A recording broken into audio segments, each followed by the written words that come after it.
Shalom everybody, Rabbi Shapira here with a prophetic update. I've been waiting till Pesach to release to you the things that Hashem has laid upon my heart, especially during the time of Pesach. You see, the time of Pesach is a unique time because it's speaking about the past redemption, but as Micah 7:15 tells us, is a picture of the future redemption. There is something important to understand about Pesach and about what is happening right now in the world. During the Pesach, Hamas rejected the agreement from Israel for a ceasefire based on the return of the hostages. And at the same time, United States continued negotiation with Iran. And you're probably wondering what is going on and what can we deduce and understand from all of this. An answer is given it to us from the rabbis of Israel and from the special reading for the last day of the Pesach. You see, during the Shabbat this year, which is the last day of Pesach, we read an important passage in Exodus chapter 13. And I think it will help us to understand, especially during those days between now and Shavuot or Pentecost, some of the things that we can expect. As I expect a major movement to take place between now and Shavuot. Remember, Shavuot is the time that Israel received the Torah. It's a picture of the future redemption. Listen to what the Torah, this Shabbat in Pesach, is telling us. It says, and Moses took with him the bones of Joseph, who has exacted an oath from the children of Israel, saying, God will be sure to take notice of you, that you shall carry up my bones from here with you. You see, in this Torah portion this week, it is Moses who took the bones of Joseph, which according to our rabbis is the final stage in the redemption. What is it says? It is known, and I quote, that Moses is the Messiah, son of David. He is a picture of Messiah, son of David, as Moses, known by the name Shiloh, as recorded in Genesis chapter 49, verse 10. You see, Shiloh equivalent in Hebrew to the word Moses, but it goes further. The rabbis explained that there are two Moseses who are going to be resurrected in this moment. In the very end, there will be two that will join into one. Two appearances, two comings of Messiah that will converge to one. And when will it occur? It will occur in the Passover, in the season of the Passover.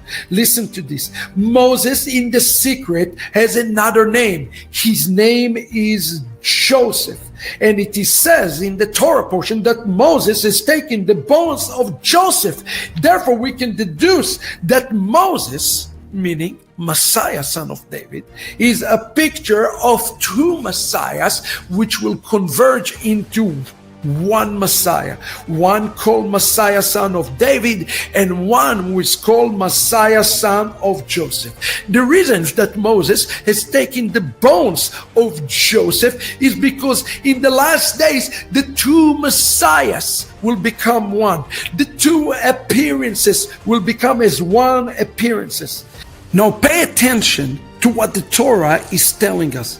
It says in the reading for Pesach that Egypt and the army of Egypt, the army of Satan, chased them all the way with their chariots to a place that is called in Hebrew Pi Acherut. They were on the verge of freedom, and then before them Baal Tzfun appeared. You see, the word Baal Tzfun in Hebrew is one of the names of Satan. Now, the value of the word Baal Tzfun in Hebrew is equivalent here to the word Kelev Ra, an evil dog, an evil inclination. And that's something we all have to understand that is happening. Israel will come to the point on the verge that the entire world will chase it, all the way that Israel will think that they are about to receive freedom, but freedom that they think they will about to achieve will not take place. In essence, in other words, we will be on the verge of signing an agreement of freedom. But this freedom is a false freedom. One of the things that we can expect to see in the days ahead is a comprehensive deal that is going to be signing. And I spoke about it in the book, The Fall of Edom, an inclusive deal with Saudi Arabia and the Arab world that will come into alignment, and Israel will think that this deal is about to be signed up. But guess what? This deal is by Baal Tzfun himself, who has the same value as the word Kelevra, which is one of the name of Satan himself. Remember that 4 times we read about 4 promises. Listen to this. This is very important, because in this expression, Kelevra, we are seeing a connection to the book of Lamentation, chapter 1, verse 13, and it says, "From above he will send fire down into my bones, he spread a net from my feet, he hurled me backward, he left me fallen in constant misery." Now notice this Hebrew word, parash reshet leraglai. This is very important, because if you take the Hebrew word reshet, which is the word for trap, I have placed trap from my feet. The word in Hebrew reshet is equivalent to the value 225. Now, if you take this Hebrew word 225, meaning reshet, the trap that is putting into Israel, and you multiply it times 4, this is very important. 225 times 4, it's equal to the number 900, which is equivalent in Hebrew to the word klipa. The word klipa in Hebrew, it's the chariot of Satan, the haughty klipa. Klipa is also 225.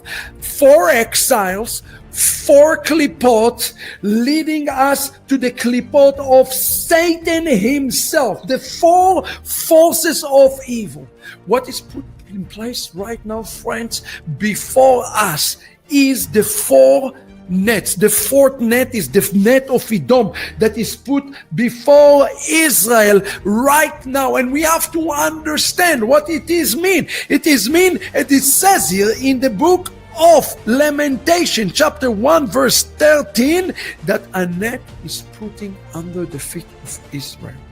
Could it be that the United States of America will put the net under the feet of Israel? I sincerely hope that this is not the case. But all indication has led right now to what I wrote about in this book, The Fall of Edom. Read it. The New Hamas, read it. Read those books, because it shows you that the net is being put before and underneath Israel for the final and the deadliest klipa. And the moment that this klipa is put into this place, this is when, just like when Israel was with its back against the wall, this is the moment that Moses and Joseph are going to be converging themselves. Let's understand it further. Let me connect the dot for you. In the story of Exodus chapter 10 verse 7, it says the following: Pharaoh courtier says to him, "How long shall this one be a snare to us?" This expression in Hebrew, Ad matai yezelanu lemokesh, this expression is equivalent in Hebrew to 566, which is the value of the words Mashiach ben Yosef. You see, these events that are taken to the world right now will bring to the world exactly what we're seeing right now: a snare, a collapse of economical market, a collapse of tariffs. People don't understanding what's happening right now with the tariff is part of the mokesh for the way the nations are treating Israel. And the net that was used for Israel destruction will be bringing the fallout destructions of the nations. America, you've been warned. United Nations, you've been warned. This net is the net that will usher Ben Yosef. And who is Ben Yosef? Ben Yosef is Ben David. And Ben David is Ben Yosef. Don't fall into the net. Join the God of Israel and the house of Israel today. Shalom, everybody.